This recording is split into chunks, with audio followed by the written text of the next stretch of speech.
गोनां जागोन जोङो थांनाय 2014 मायथाइयाव खौसेथि बर' सुबुं आफादखौ दानानै लानाय जादोंमोन आरो बे दानायनिफ्रायनो जोङो बिटिसिनि बायजोआव थानाय गं 24 जिल्लाफोराव थानाय बर'फोरनि थाखाय आलादायै बर' कसारि गाव हायुङारि खुंथाइ बेखौ जों दाबि खालामबोदों आरो बे जोंनि दाबिखौ बै समनि कंग्रेस सरकारनि गिबि मन्थ्रि माननीय तरुण गगৈ बिथाङा 2016 मायथाइनि 1 जानुवारि खालि फोसावनानै गालांदोंमोन आरो 28 फेब्रुवारि खालि मोनसे केबिनेट डिसिसन लानानै बर' कसारि अट'नमास काउन्सिलखौ दाफुंना होनाय जासिगोन होननानै फोसावना गालांदोंमोन। नाथाय बै समाव जोंनि आसामनि बिसायख'थि जानायनि थाखाय बिसायख'थि जानायनि सिगां BPF आरो BJP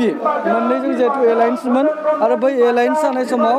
बेवहाय AGPबो दंफायोमोन। बिथांमोना जोंनो खोथा होदोंमोन जे जोबोद आसाम सरकार दाखांनायनि 6 दाननि गेजेरावनो जोङो बर' कसारि अट'नमास काउन्सिलखौ बर'फोरनि थाखाय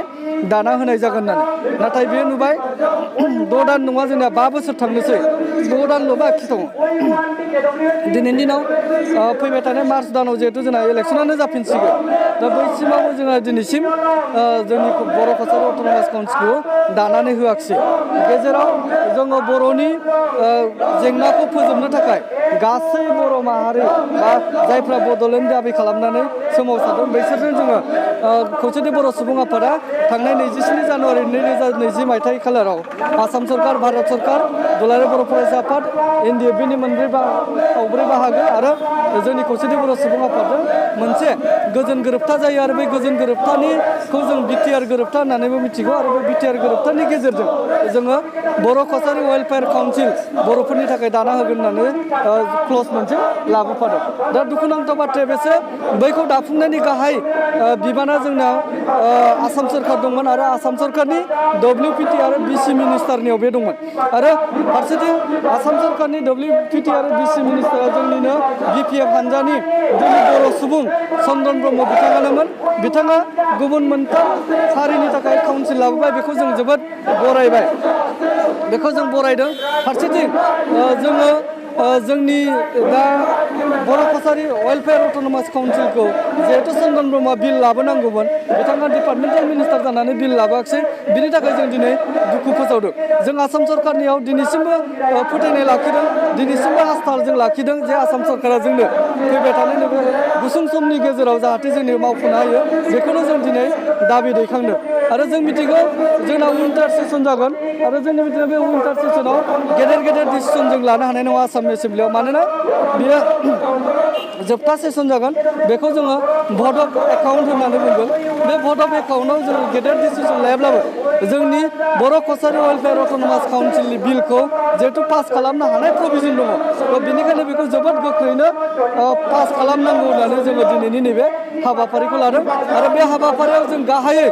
चन्दन ब्रह्मखौ दुखु मोनदों, BPFखौ दुखु मोनदों, हाग्रामा महिलारिखौ दुखु मोनदों, मानोना जों बिथांमोनखौनो जोंनि लिडार होननानै जों मानियोमोन। बिथांमोननि बुंनाय बायदिनो जोङो फ्राय मोनफ्रोमबो इलेक्सन बा मोनफ्रोमबो बर' हारिनि हाबाफारिखौ जों मावफुंनो नाजादोंमोन। दिनै बिथांमोना जोंखौ थगायबाय आरो बे थगायनायनि थाखायनो जोङो दिनै दुखु मोननाय फोरमायदों आरो बे दुखु मोननायखौनो चन्दन ब्रह्म, हाग्रामा महिलारि, खाम्फा बरगयारि, प्रमिला रानी ब्रह्म बिथांमोननो फोरमायनो दिन्थिनो होननानै दिनै बेयाव गोबांथार बर' रायजोफ्रा ओंखारबोदों आरो बेसेबांसो बर'नि आफादफ्रा नोंथांमोनजों बाहागो लादों? दिनैनियाव जोंनियाव दुलाराय बर' फरायसा आफाद, बर' थुनलाइ आफाद, दुलाराय बर' आइजो अनसाइ आफाद, बाथौ धोरोमारि गौथुम, ब्रह्म धोरोमारि गौथुम आरो लोगोसे एक्स बिएलटि वेलफेयार ससाइटि दङ, एक्स सारेन्डार NDFB आरो एक्स NDFB बिथांमोनाबो जोंजों दंफायो आरो गोबां जोंनाव जाफोर फिसा हानजाफोर दङ, माहारियारि हानजा दं, बेवहाय गोबां बर' मानसि गुबुन राजखान्थि दोलोआव दंहैयोब्लाबो बर' हारिनि थाखाय जायफ्रा BJPआवनो दङ बा गणशक्तियाव दङ, कंग्रेसआव दङ, बैबायदि सुबुंफ्राबो दिनै जोंनि नैबे हाबाफारियाव बर' माहारिनि थाखाय जेबो हानजा दोलोखौ नायबिजिरालासे फैदों आरो बेयाव बाहागो लाफैदों आरो बेनो जोंनि मोनसे बोलो बायजोआव थानाय बर'फोरनि आरो बे बोलोखौ लानानैनो जोङो बायजोआव थानाय बर'फोरा जेब्लाबो गसंथानो गसंथानानै थागोन आरो बेखौ जोङो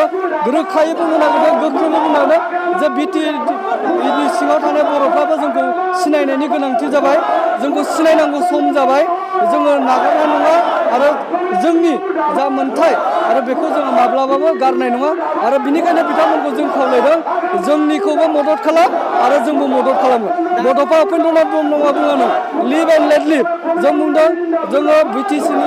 सिङाव थानाय बर'फोरखौबो जों थांनानै थानो होनांगोन बायजोआव थानायखौबो जों थांनानै थानो होनांगोन आरो जों थांनानै बेखौ बिटिसिनि रायजोफ्रा सायख'गोन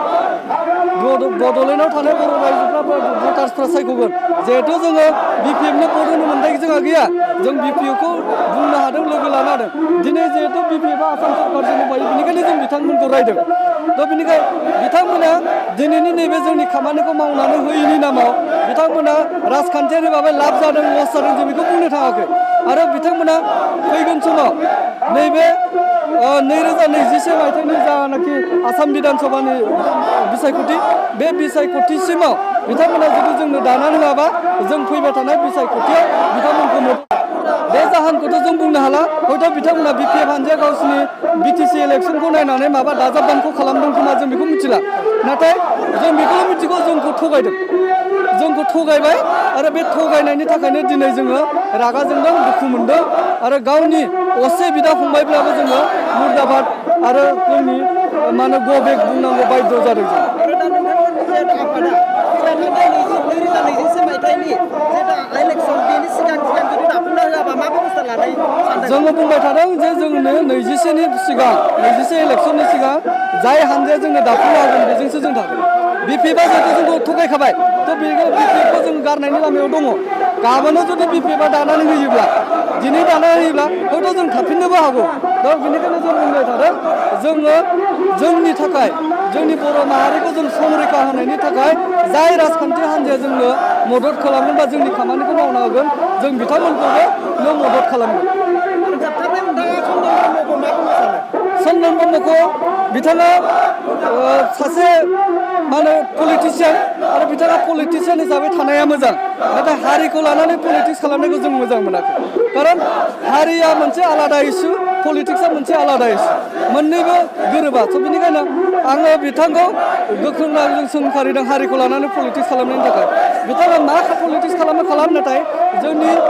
गावनिनो हारि जाय हारिनि थाखाय मावनो होननानै बिथाङा दिनै पलिटिक्सआव गादि मोनदों बे गादि मोननाय हारिखौनो बिथाङा थगायबाय बेनिखायनो बिथाङा जाहाथे बर' माहारिखौ थगायनायनिफ्राय गोजानाव थायो बेखौनो आं बिथांखौ बुंनो सानो